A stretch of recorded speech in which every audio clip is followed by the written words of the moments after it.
Did you know that the prophet Ezekiel prophesied both before and after the fall of Jerusalem in 586 BC?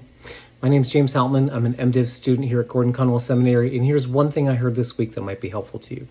Now, Ezekiel started prophesying in around 592 BC, and a lot of what he was saying was about judgment coming to Israel. He talks about a great sword for the slaughter, and that happens in 586 BC. But what's interesting is that Ezekiel doesn't stop prophesying after that. If the only message that God had to say was judgment, then Ezekiel would have been done. But he continues to prophesy until about 570, 571 BC. And now the message changes. They've suffered the consequence of their sin. And now what God wants to say is different. God says, I love this is Ezekiel 36:26. I will give you a new heart and put a new spirit in you. I will remove you from your heart of stone, and I will give you a heart of flesh. A heart of flesh. Now, right after this is the valley of dry bones in Ezekiel 37, where dead things come to life. And then Ezekiel 47 at the end is the water that flows out from the temple that gives life.